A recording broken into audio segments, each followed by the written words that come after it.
जय श्री कृष्णा। राधे राधे। आज आप लोग एक कहानी के माध्यम से जानेंगे कि सबसे अच्छा दान क्या है।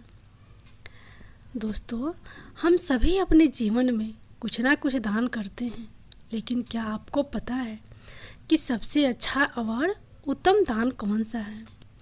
क्या है सबसे बड़ा पुण्य? आइए जानते हैं इस कहानी से।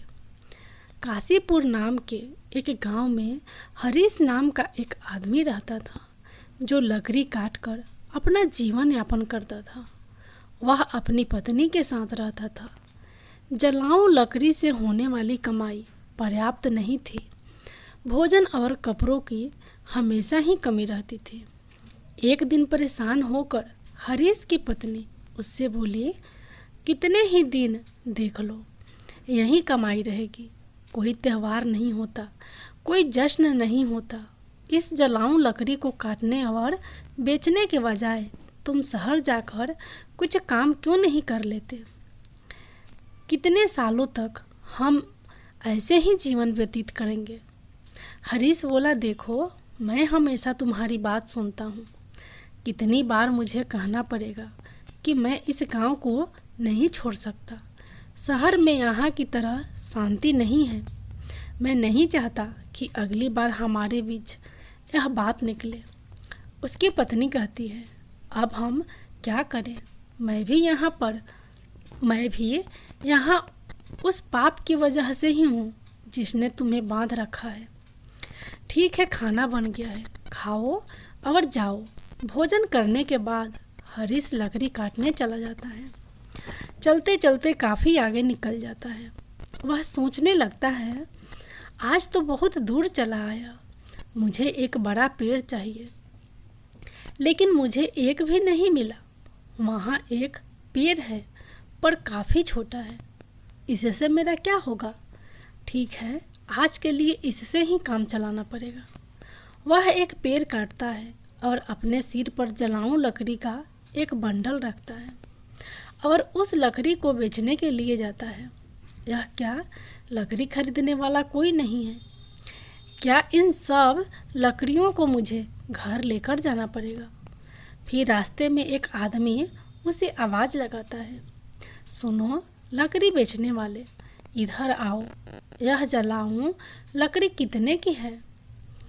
महाराज, आपको सारी चाहिए या आधी? अगर सारी लकड़ियाँ चाहिए तो केवल 10 रुपया दे दो। मुझे सारी लकड़ियाँ चाहिए, लेकिन तुमने जो दाम कहा है उतने दाम में नहीं। मैं केवल 5 रुपया दे सकता हूँ। अरे महाराज, इस कीमत पर तो मैं नहीं बेच सकता, पर वैसे मैं थक गया हूँ तो दे दूँगा। 5 रुपया में दे दीजिए, पहले ही बहुत देर हो चुकी है। आप मुझे वह जल्दी से दे दीजिए। मुझे घर भी जाना है और खाना है। ये लो तुम्हारे 5 रुपया। यह सारी लकड़ियाँ वहाँ रख दो। वैसे तुम भूखे लग रहे हो, क्या तुम कुछ खाना खाओगे? सब तैयार है, खाना खाओ और फिर जाना। हरीश कहता है, मुझे बहुत भूख तो लगी है, लेकिन अगर मैं खा लूँगा तो आपके लिए खाना नहीं बच पाएगा। रहने दीजिए, मैं घर जाकर खाऊँगा। चिंता मत करो, तुम खा लो। उसके बाद 10 लोग और खा सके उतना खाना है मेरे पास। जब भी तुम्हें भूख लगे तुम यहाँ आकर खाना खा सकते हो। हरीश पूछता है, क्या आप हमेशा ही सबको ऐसे खाना देते हैं? जब तक ईश्वर मुझे शक्ति देता है तब तक मैं यह करना चाहता हूँ। फिर भगवान की इच्छा ठीक है तो मैं आज खाना यहीं पर खाऊंगा। उस दिन हरीश ने उस पंडित शास्त्री के घर भर पेट खाना खाया और धन्यवाद करते हुए बोला, महाराज, आप बहुत अच्छे और उदार दिल के हैं। ऐसा अच्छा काम करने में मैं आपकी मदद करना चाहता हूँ। अब से मैं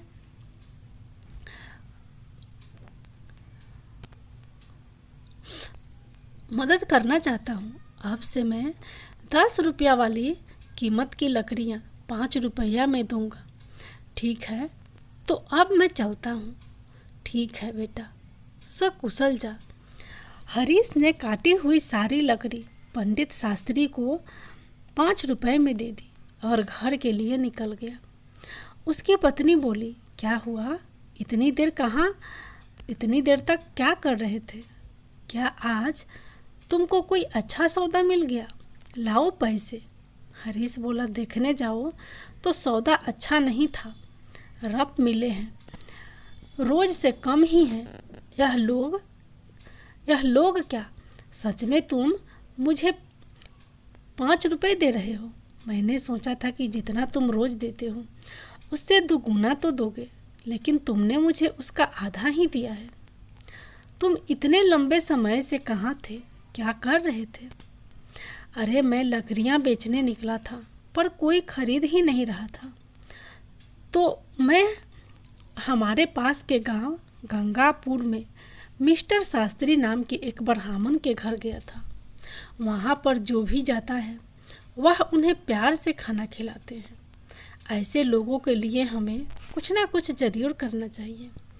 हरीश की पत्नी कहती है, हमेशा खाना देता है, फिर तो वह बहुत पैसे वाले होगा, नहीं तो वो यह कैसे करेगा?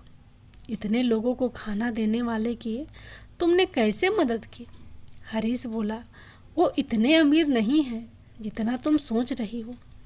वह दान की अच्छी भावना रखते हैं। गंगापुर मंदिर के पुजारी हैं।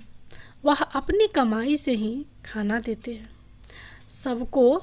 मैं तो पूछ रही थी कि तुमने उस ब्राह्मण को कैसे मदद की? हमारी आमदनी बहुत कम है, हम क्या मदद कर सकते हैं?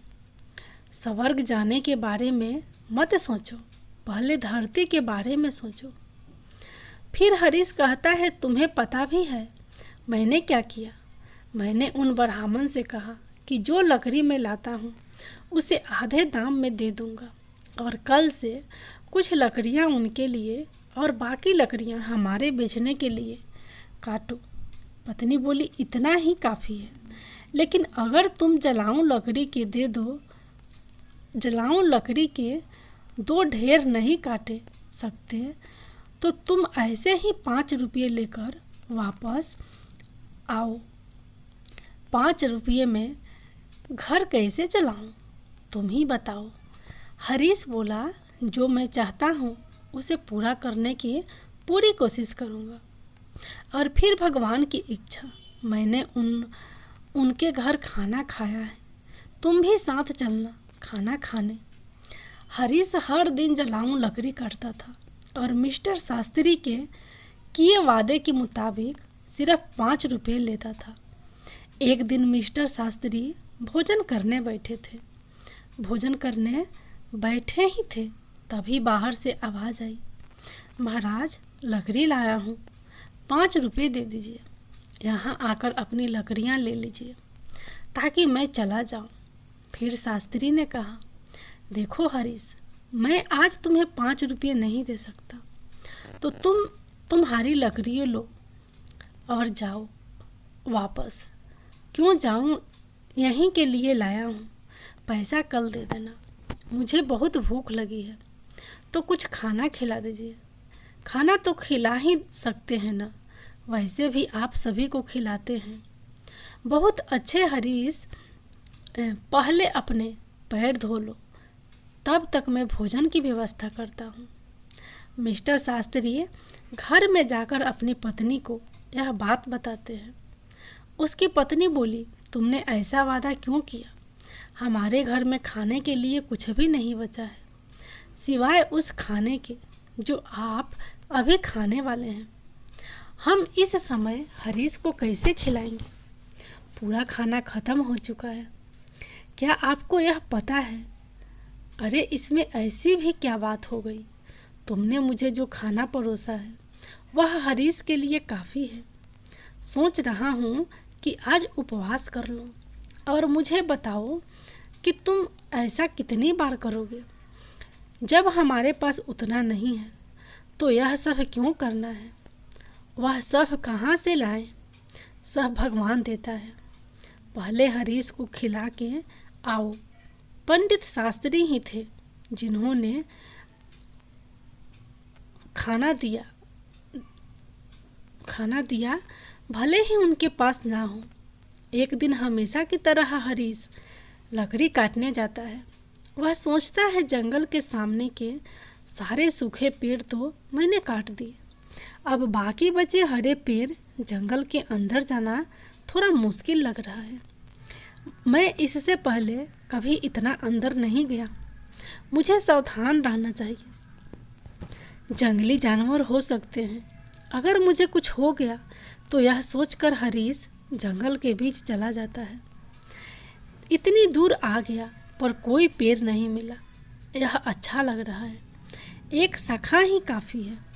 अगर मैं इसे काटता हूँ तो 3 ढेर बन जाएंगे।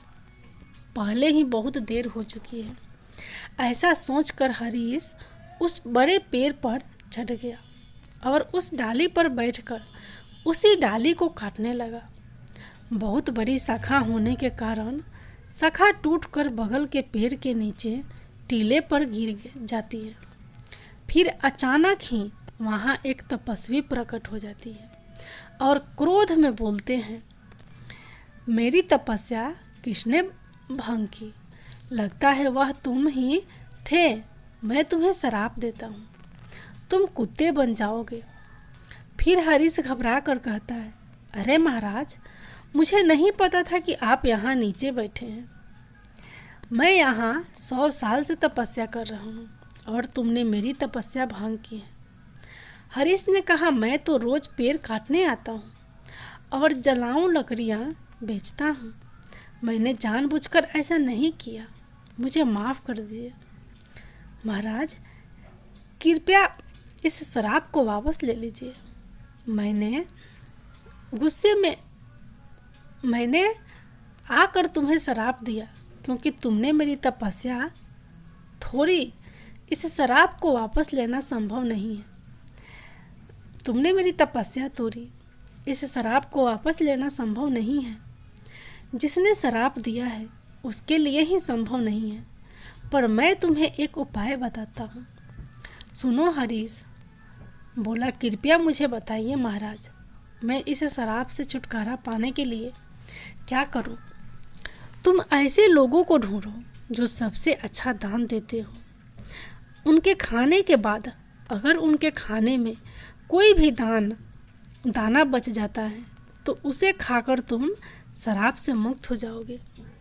अगर तुम अपने अभी के रंग से पूरी तरह से सफ़ेद हो जाते हो तो तुम इस शराब से मुक्त हो जाओगे।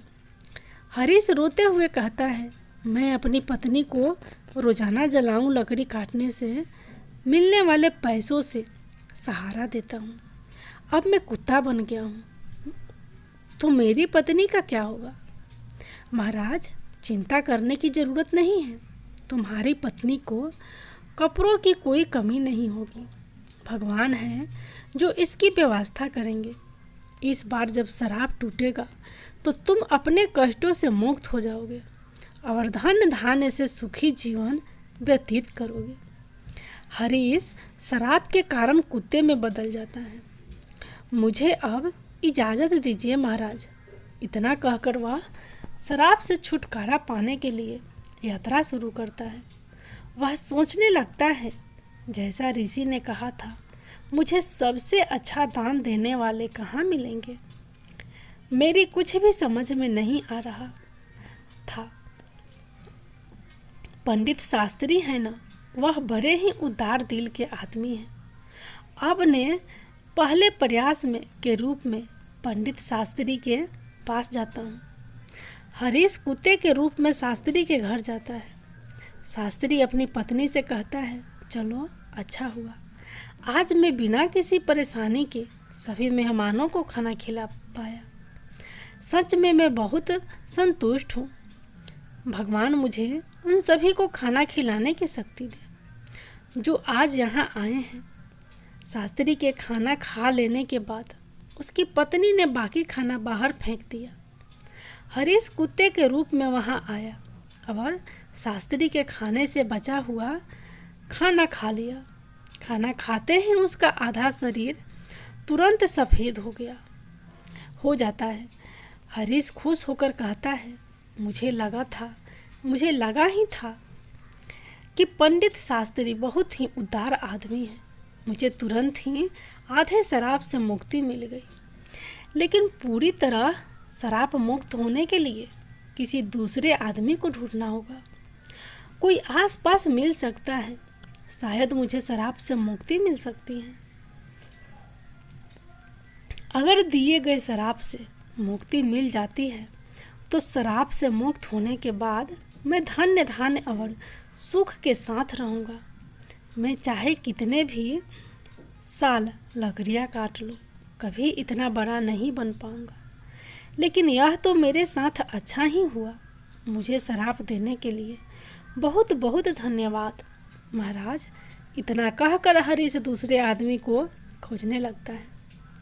एक दिन संतोष नाम का एक आदमी हल जोतते हुए हरीश को दिखाई देता है।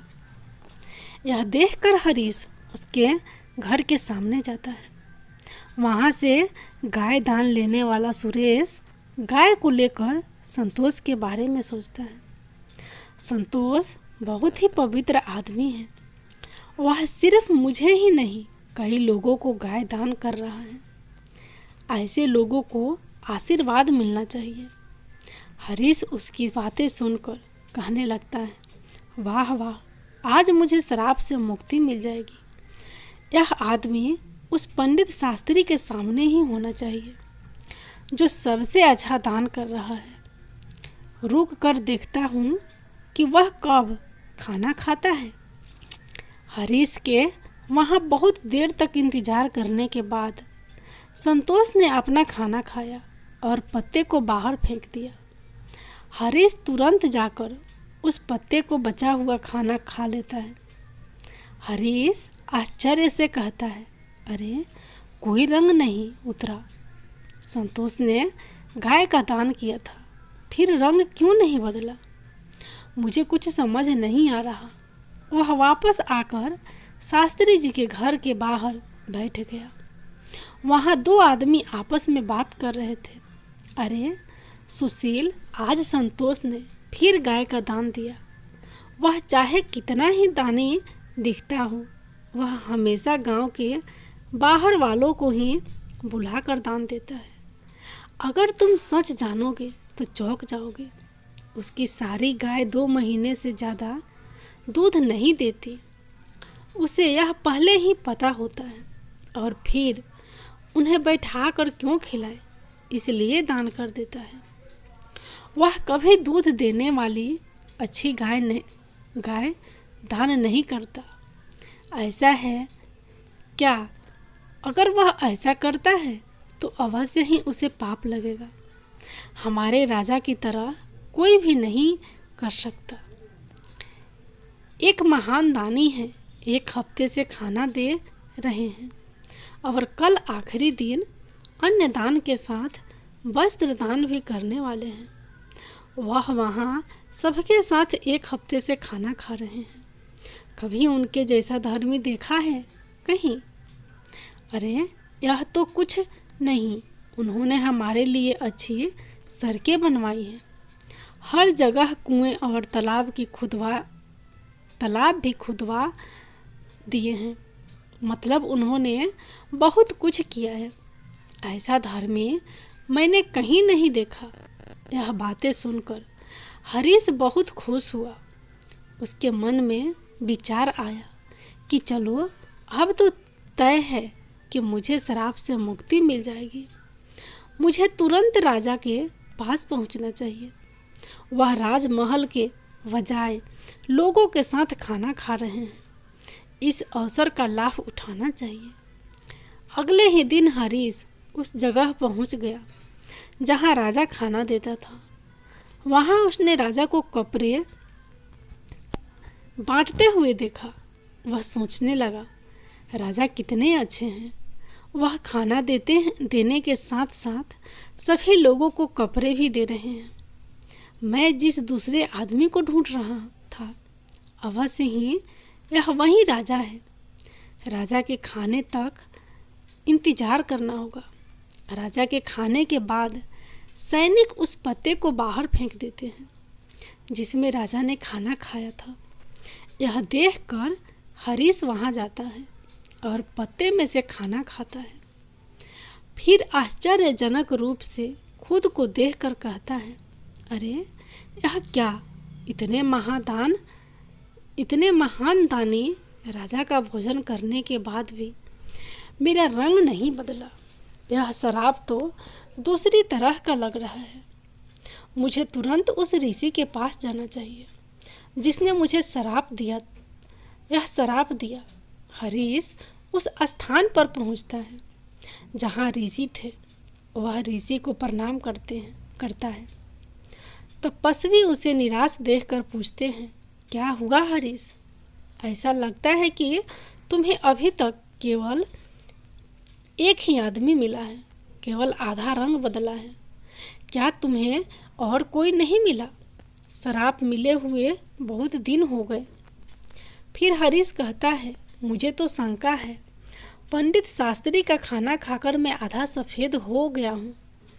इसके बाद मैंने उनसे भी ज़्यादा दान करते लोगों को देखा। उन्होंने जो खाना खाया उसे खाने से कोई फायदा नहीं हुआ। महाराज, इसके अलावा हमारे शहर के राजा बहुत धर्मी हैं। एक हफ्ते तक उन्होंने सबको खाना दिया, कपड़े भी दिए।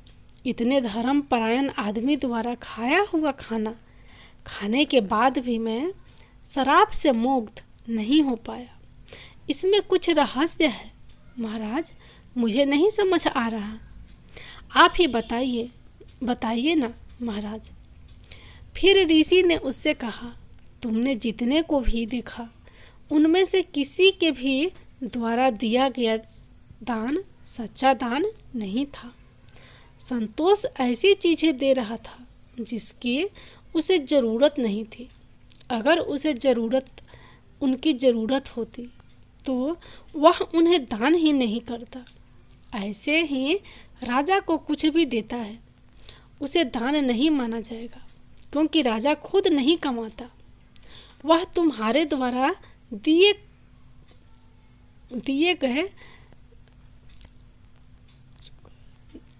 गए में से चुकाए गए धन को उस राज्य के लोगों पर खर्चा करता है। कल के दान में भोजन और वस्त्र आपके द्वारा कर के रूप में ही दिए गए थे, इसलिए जो भी दान उसने कल किए उसे दान नहीं माना जाएगा। यह लोगों का पैसा है और लोगों पर खर्च कर रहा है। समझ रहे हो तुम? इसमें राजा का दान कहाँ है? इसलिए राजा ने जो समृद्ध भोजन खाया वह तुम्हें शराब से मुक्त नहीं कर पाया। देखो हरीश, सही दान जो उस शास्त्री ने भूखे को खाना दिया वो था। भले ही उन्होंने खाना नहीं खाया, इसलिए उनका दान सबसे अच्छा है। कुछ और प्रयास करो, तुम शराब से मुक्त पाने के करीब हो।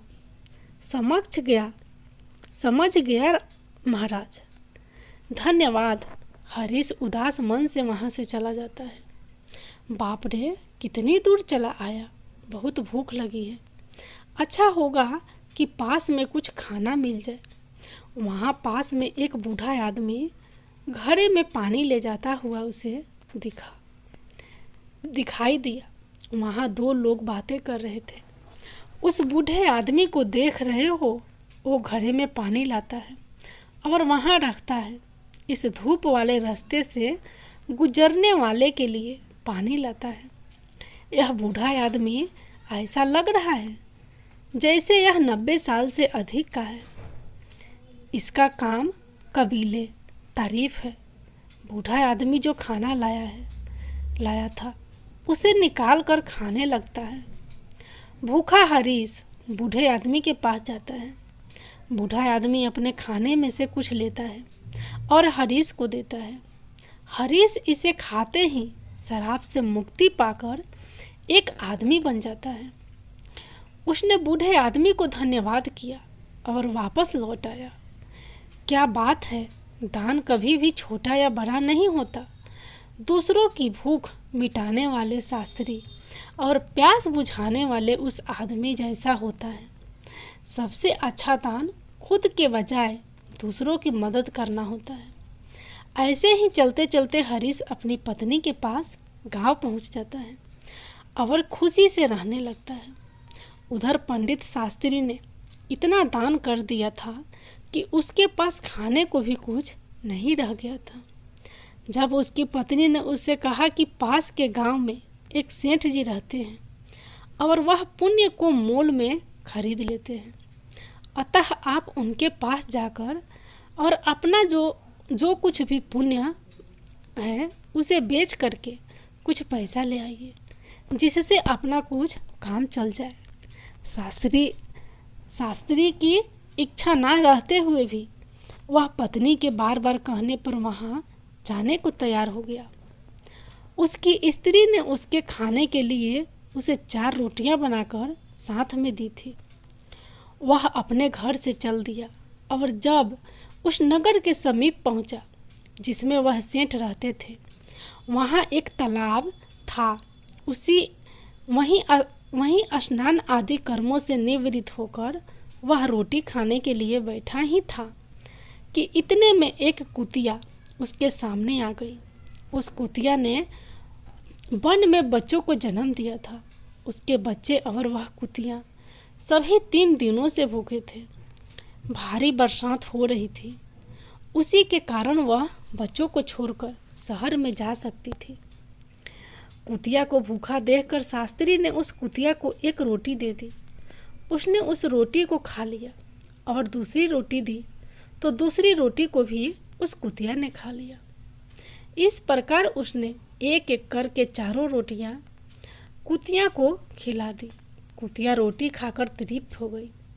फिर वह वहाँ से भूखा ही उठकर चल दिया।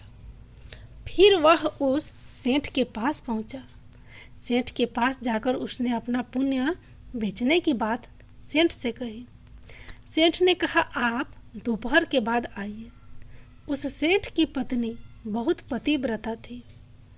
उसने अपनी पत्नी से पूछा कि एक महाजन आया है और वह अपना पुण्य बेचना चाहता है, इसलिए तुम मुझे बताओ कि उसके पुण्य में से कौन सा पुण्य सबसे बढ़कर है जिसे मैं ले लूं।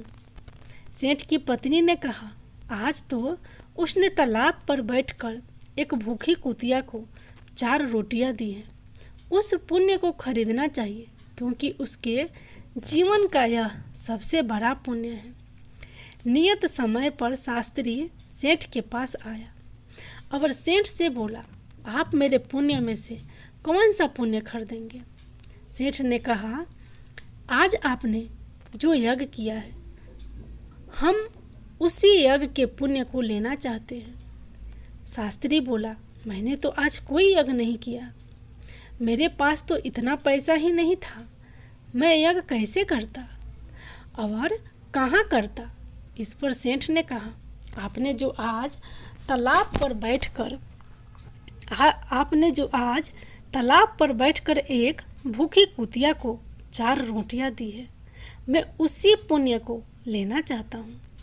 शास्त्री ने पूछा, उस समय तो वहाँ कोई नहीं था, मुझे कोई देख भी नहीं रहा था, फिर आपको इस बात का पता कैसे लगा। सेठ ने कहा कि मेरी पत्नी पतिव्रता है, उसी ने यह सब बातें मुझे बताई है। तब शास्त्री ने कहा, बहुत अच्छा, ले लीजिए, परंतु उसका मूल्य आप क्या देंगे। सेठ ने कहा, आपकी रोटियां जितने वजन की थी उतने ही हीरे मोती में तौल कर दे दूंगा। शास्त्री ने स्वीकार कर लिया और उसकी स्मृति के अनुसार सेठ ने एक अंदाज से उतने ही वजन की 4 रोटियां बनाकर तराजू के एक पलड़े पर रख दी और दूसरे पलड़े पर हीरे मोती आदि रख दिए, किंतु बहुत से रत्नों के रखने पर भी वह रोटी वाला पलड़ा उठा नहीं। इस पर सेठ ने कहा कि और रत्नों की थैली लाओ। जब उस शास्त्री ने अपने इस पुण्य का इस प्रकार का प्रभाव देखा तो उसकी आंखें खुल गई। उसने कहा कि सेठ जी, मैं अभी इस पुण्य को नहीं बेचूंगा। सेठ बोला, जैसी आपकी इच्छा। इसके बाद वह शास्त्री वहाँ से चला गया और उसी तालाब के किनारे से जहाँ बैठकर उसने कुतिया को रोटियाँ खिलाई थी, थोड़े से चमकदार कंकर पत्थरों को तथा कांच के टुकड़ों को कपड़े में बांधकर अपने घर चला आया। घर आकर उसने वह पोटली अपनी पत्नी को दी और कहा, इसको भोजन करने के बाद खोलेंगे। ऐसा कहकर वह बाहर चला गया। उसकी पत्नी के मन में उस पोटली को देखने की बहुत इच्छा हो रही थी। उसने उस पोटली को खोला तो उसमें हीरे बने मणिक आदि रत्न जगमगा रहे थे। वह बड़ी प्रसन्न हुई। थोड़ी देर बाद जब वह शास्त्री वापस आया तो स्त्री ने पूछा, इतने हीरे मोती कहाँ से लाए? शास्त्री बोला, क्यों मजाक करती हो? स्त्री ने कहा, मजाक नहीं, मैंने स्वयं खोल कर देखा है। उसमें तो ढेर सारे बेशक कीमती हीरे भरे पड़े हैं। शास्त्री बोला, मुझे लाकर दिखाओ। उसने पोटली खोलकर उसके सामने रख दी। वो उन्हें देखकर चकित हो गया। उसने इसको अपने उस पुण्य का प्रभाव समझा जो उसने कुतिया को रोटी खिलाई थी। फिर उसने अपनी पत्नी को कह सुनाया। दोस्तों, इस कहानी का अभिप्राय